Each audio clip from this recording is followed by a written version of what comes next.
Hello viewers, welcome to my YouTube channel Priyansh global English academy once again. Priyansh global English academy में आप सभी का एक बार फिर से स्वागत है।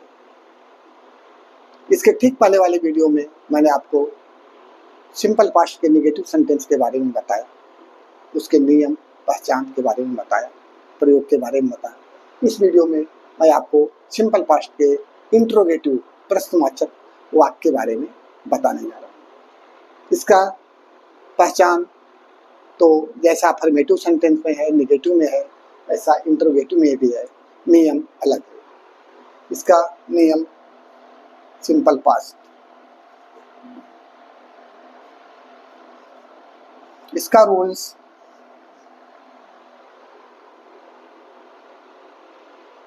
जैसे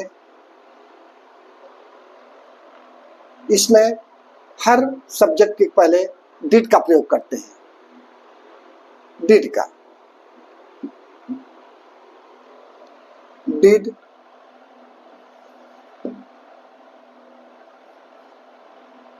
did plus subject plus first form of the word of the word plus object.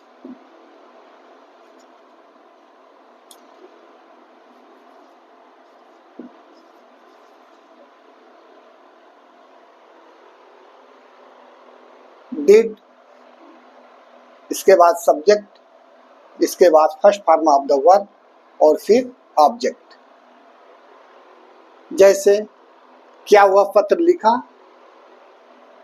Example क्या होगा, एग्जाम्पल के थ्रू बताने जा रहे हैं। क्या हुआ एक पत्र लिखा,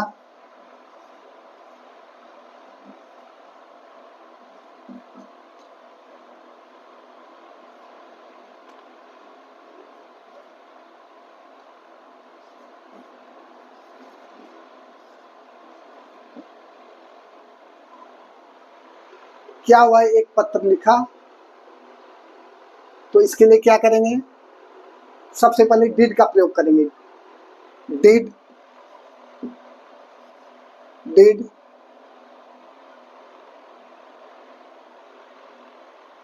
डिड ही, लिखना की राइट, तो base form write, did he write a letter,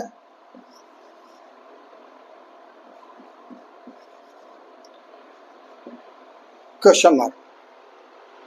हर वाक्य के अंत में क्वेश्चन मार्क अवश्य लगाते हैं। Did he write a letter,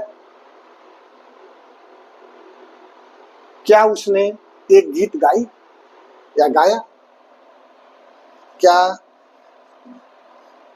वह एक गीत गाया।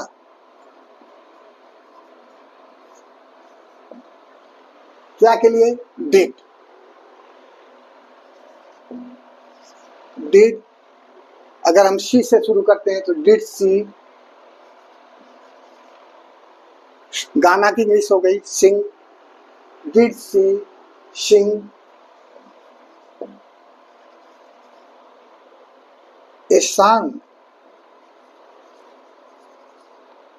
Did she sing a song. अगर प्रश्नवाचक शब्द बीच में आए तो उसको कैसे करेंगे, उसकी इंग्लिश डिड के पहले करेंगे। जैसे वह कब पत्र लिखा, वह कब पत्र लिखा।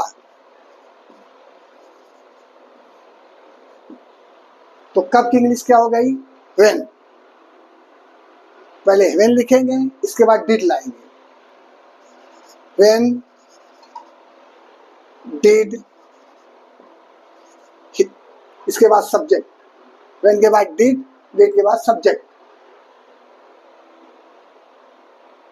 व्हेन डिड ही, लिखना की इंग्लिश राइट, राइट, पत्र ए लेटर,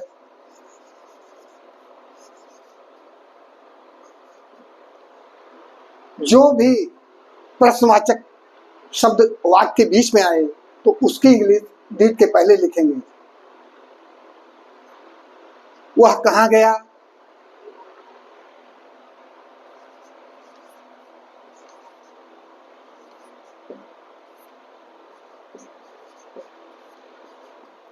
तो कहाँ के लिए, कहाँ की इंग्लिश क्या हो गई, वेयर, वेयर, इसके बाद डिड लाएंगे, वेयर डिड, इसके बाद सब्जेक्ट ही, जाना की इंग्लिश गो, उसका base form go, where did he go, वह कहाँ गया, वेयर डिड ही गो। तो इसका नियम है, अगर क्या से कोई वाक्य प्रारंभ होता है उसके लिए डिड का प्रयोग करते हैं। डिड, उसके बाद सब्जेक्ट, उसके बाद first form of the verb और फिर ऑब्जेक्ट। अगर कोई वाक्य क्या से प्रारंभ होता है, क्या के लिए हम डिड का प्रयोग करेंगे। तो वह एक पत्र लिखा, did he write a letter, क्या वह गीत गाया, did she sing a song, वह कब पत्र लिखा, when did he write a letter, वह कहाँ गया, वेयर डिड ही गो।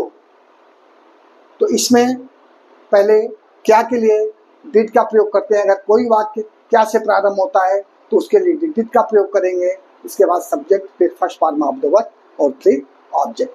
अगर कोई प्रश्नवाचक शब्द बीच में आए तो उसकी इंग्लिश डिड के पहले लिखेंगे, फिर डिड लिखेंगे, फिर सब्जेक्ट लिखेंगे, फिर first form of the verb और फिर ऑब्जेक्ट। तो I think that simple present के इंट्रोगेटिव इंट्रोगेटिव